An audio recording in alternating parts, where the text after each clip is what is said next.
Admiral Mike Hewitt, thanks so much for speaking to us today. We're going to tap into your wealth of information that you have about Ukraine, about what's going on here with space diplomacy. Welcome to National Security News. Thank you so much.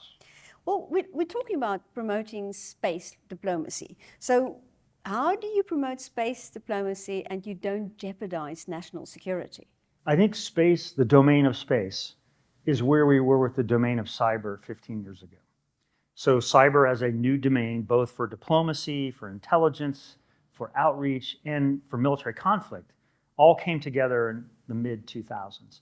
And I was involved in the first real substantiation of how do we develop rules of the road, rules of engagement, authorities, permissions, lawfare, policies. How do you define what warfighters can and can't do in cyber? That's right where we are with the space domain right now. We've got great Artemis Accords being signed. We've got lots of excitement about the domain of space, but it also will be a warfighting environment, one that we've already seen the Russians, the Chinese, and even the Americans flex their muscles a bit, going back even 10 or 12 years with anti-satellite weapons and things like that. So what we had to do in cyberspace in the early 2000s was define a domain by policy, by law, by rules of engagement, by authorities and permissions. And so when I got involved in this, the head of the Joint Chiefs, who really took charge of this, said, I want this domain to be the same as the other domains, so that air warfare, subsurface warfare, land warfare, and cyber warfare would all be defined by the same vernacular. And that's important because the policymakers that tell you what you can and can't do need to use a common language, particularly when it works its way down to the lawyers. And the lawyers will define rules of engagement for you. So we had to go through realizing we had no policy, no governance, no rules of the road, and actually write all of that so that both Title 10, the military, Title 50, the intelligence community, and others could operate in an effective manner, and so that the policymakers knew what permissions they had given us. And getting involved in the first real offensive cyber, what we realized was we had no precedent for this. How do you fire a cyber weapon? How do you fire a weapon particularly from a server that may be in a neutral nation against an adversary? So these were all things that we had to work our way through.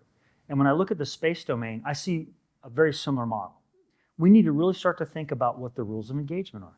How are they impacted by treaties such as the Hague Convention, the Geneva Convention, NATO? These are all things that we need to sit down and start to operationally discuss in the next year or two. Well, the Artemis Accords, 39 signatories now, but Russia and China are not there. They're also not really there on climate change. I mean, the Russians and the Chinese don't find themselves entertained by signing non-binding accords unless it binds their adversary. And so the Artemis Accords is a great structure for demonstrating where we're headed, just like rules of the road in lawfare or in sea warfare or freedom of navigation. So we're now into that level of conversation. But the Russians and the Chinese will absolutely write their own doctrine for space. And we need to understand what muscles they're going to flex at the UN Security Council. So I think we're really in the whiteboard stage, to be honest with you, of what space needs to be defined by. Because if you think about the diplomatic side or the diplomacy side, they use space for outreach and engagement and international astronauts, and there's tremendous growth in science and women in science, and it's unbelievable.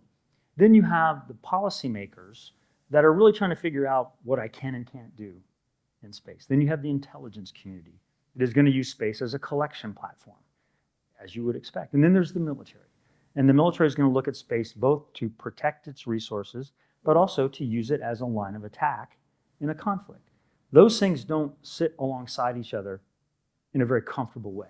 So we're going to have to work our way beyond diplomacy, which is really the theme today, to warfighting, intelligence collection, and conflict. Well, if we look at the past week, there was a resolution by the USA at the UN to ban nuclear warfare in space, and Russia vetoed it. How do you interpret that? Well, Russia not only vetoed it, they kind of led on that they had a EMP nuclear weapon that could take out satellites. So not only did they veto the very resolution they had previously supported, and remember, China abstained in the vote. So it wasn't as if they were part of the Security Council support for this. So the two biggest participants, other than America, did not vote favorably towards this. And I think Putin, once again, is flexing his muscles in an asymmetric way because force on force, he can't compete with America. So he's demonstrating that he will use these other domains to level the playing field in his mind. So is that behind they wanted it, they had another motion that to ban all weapons in space?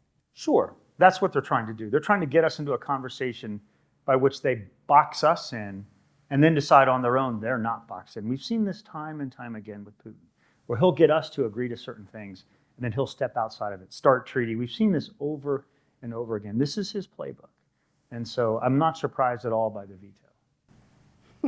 So there were reports of Russia launching a nuclear warhead in space, which would violate the United Nations Outer Space Treaty, well, and would have catastrophic effects on the Earth. So could you elaborate on, on what kind of intelligence there are of this? My understanding is that what they have talked about in the intelligence community, if you recall a couple months ago, there was a lot of hand-wringing by the House Intelligence Committee over newfound intelligence, and they wanted everybody to see it. And this was with respect to Putin and potentially having a nuclear space weapon. And so I don't have insights into where the fidelity of that intelligence is, but there certainly is a level of concern that he may have a capability that he hasn't launched yet, but could launch, that would have what we call an EMP device that's nuclear powered. So it's not a nuclear weapon in the way that you would think of a nuclear warhead, but it is a nuclear powered EMP weapon that could disable hundreds of satellites at the same time. But it would be detrimental for them as well, or not? Of course it would, but they probably have been able to figure out a concept by which they could take out some of the command and control of US and allies, protect their systems. And anytime they develop a weapon like this, just like we would do, we would develop a counter to that weapon. So how would you have redundant communications or ways to work around the very thing that you would attack your adversary with? So I am certain that we're both playing a cat and mouse right now on this very issue. Well, can we look at another nation, China, and its lunar station? So is the US apprehensive about the potential militarization of stations like China's lunar station? Of course. I mean, China has always demonstrated that they will have the Chinese Communist Party running their domain and their development. And we've seen them catch up to us in almost every advanced technology that's out there. Hypersonics, deep neural nets, all kinds of advanced technology. The Chinese have really moved ahead of us in many, many areas. We used to maintain what we called an offset strategy, where we were always a generation ahead of the Chinese. We're no longer a generation ahead of the Chinese in space, in cyber, in deep neural nets, in hypersonics, and many of these different domains that we used to have the high ground in. They now have caught up to us. And their track record shows you that they will operate in less than a peaceful manner with these domains. Can we talk about Ukraine? So what kind of danger is there in the war in Ukraine with what's going on in space at the moment? Well, you saw like Starlink and things were brought in and really bolstered Ukraine's command and control. And warfare in Ukraine right now is being completely redefined. And by anything that we've ever seen before. It's a conventional war, to be sure, and we talk a lot about the conventional war and the issue of missiles and attacks, but what you're also seeing is the introduction of drones. The entirety of warfare is being redefined in real time inside of Ukraine. And really one of the reasons they've been so successful is not because we've given them the resources that they've asked for, because we really haven't. We clearly haven't given them the authority to win, which is frustrating. I mean, as Colin Powell said, when you go to war, you have to take 3 decisions to the American people. The first one is it a vital national interest to our country? And the answer is clearly yes, Ukraine is a vital national interest. The second is, do you have a plan to win? And how do you define that plan? And then the third is, will the American people stick with you only if you have an exit strategy? So what we don't have in Ukraine right now is an exit strategy. And we've learned this lesson in Iraq and Afghanistan. So I think what we need to do is not just resource them for the kinetic fight, give them the authorities for a surge plan. But what's really happening behind the scenes that's so interesting is they're redefining warfare. They have over 700 startups in Ukraine that really came about by necessity. But even before the war, what we saw in Ukraine was a country that had Silicon Valley on steroids with engineers and smart tech. And all they've done is really take that tech and realign it to the purpose of defeating the Russians. And so I spend a lot of time in Ukraine. And I think what we need to be thinking about with that country is their values base. We haven't done a good job of defining why Ukraine matters to the American people. They are an incredibly innovative people. Literacy, engineering skills, and the reason they're winning this war is, or at least holding off the Russians, is because of this.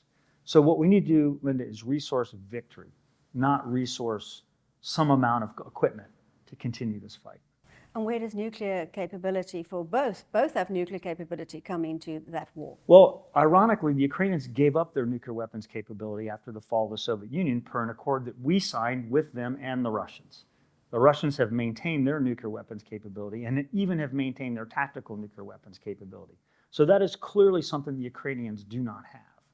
And thank goodness they don't, because we certainly don't want to be in a conversation of an exchange of tactical nuclear weapons. But I also don't think Putin is anywhere near considering that. I am somewhat frustrated that from a policy perspective, we've kind of boxed Putin in a bit. When we talk about regime change, that's the last thing in the world you want to talk about with another leader, particularly one that's desperately in a situation that I think he overplayed his hand in. And the second is the threat of the use of tactical nuclear weapons. That is his only asymmetric play right now. And the more we talk about it, the more it actually becomes real. And so I think what we need to do is focus on what victory looks like for Ukraine, but also what does it look like for Russia? And this can't be a binary conversation. Now, Ukraine needs to be returned back to their sovereignty. That is clear. And there should be no argument about Crimea. There should be no argument about the eastern border. That being said, it can't be where there's a winner and a loser.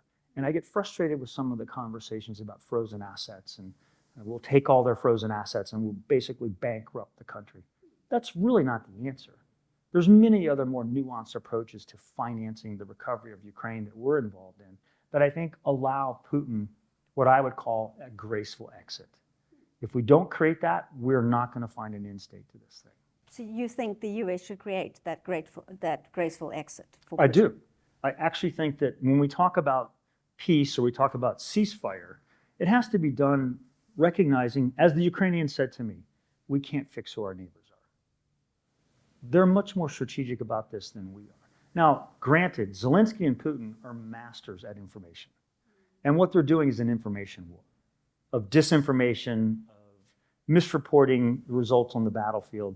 The one thing is certain, there is a tremendous amount of attrition right now on the battlefield. We are losing way too many young men and women.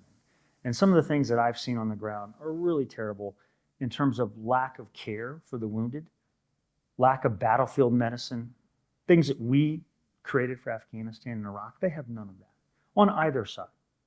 And so unfortunately, what we're watching is a massive attrition of young men and women in a kinetic fight that's not really advancing one way or the other. Well, just we're away from space now, but just how do you see this war ending? So you're not saying, because you talked about the borders, you talk about the eastern border, you talked about Crimea, so you do not see Ukraine giving away land for a deal? I don't think that's in their mindset right now, and nor should it be in ours. The sovereignty of Ukraine should be non-negotiable. Now, within that structure, there could be some gray space that we could work on. And I certainly am not in a position to decide what negotiations may or may not happen between Ukraine, Putin, NATO, and America. But I certainly hope, as you think about the great statecraft of Ronald Reagan and Bud McFarlane and James Baker that understood how to work your way through very complex situations such as this, I can only hope that some of that dialogue is taking place. Well, if we come back to a treaty to prevent nuclear weapons in space, how does the ongoing conflict in Ukraine complicate the establishment of one? Well, it's really hard to say. There isn't really a space war happening with respect to Ukraine right now, but what you have seen is denial of the electromagnetic spectrum environment. That's happening quite a bit. And so Ukraine's ability to communicate with satellites, Ukraine's ability to communicate with their drones. These are all things that can be impacted by denial of service or other things that could be a combination of cyber and space denial. So I'm only watching this from afar, but I can certainly guess that Russia and Ukraine are in this back and forth of how to deny the information space to each other. I mean, space itself is a data domain. It's not a platform domain. It's a domain that uses satellites, but ultimately it's the ground stations, it's the processing of that data terrestrially that matter. And so that's where you're going to see the fight with respect to space, not taking out satellites, but denying the use of that information. From your conversations today, what were your key takeaways from the Space Forum? I think we're in a tremendous position of growth right now and optimism, which I think is great. We need to come up with common frameworks. As I said, diplomacy is just one element of space. We need to be thinking about perhaps the downside, the conflict side, the potential for using space in a military campaign. We need to be in those conversations as well, because certainly the Russians and the Chinese are. And so what I see is a tipping point in this domain by which we've actually organized ourselves better than we ever did in cyber. I mean, from a military perspective, we have a space force. We have a space command, which is part of the unified command plan. So we already are task organized effectively to man, train, equip, and do the things that we talk about. Now it's time to actually engage in what these policies need to look like. And I think what I took away from today is that everybody's unified on how space can do unbelievable things for humankind. Now we also need to understand how we can use it potentially against our adversaries in a conflict. And I think it's a negative side, but it's something that we have to be thinking about because our adversary certainly is. Admiral Mike Hewitt, thanks so much. So interesting. Thanks, Linda.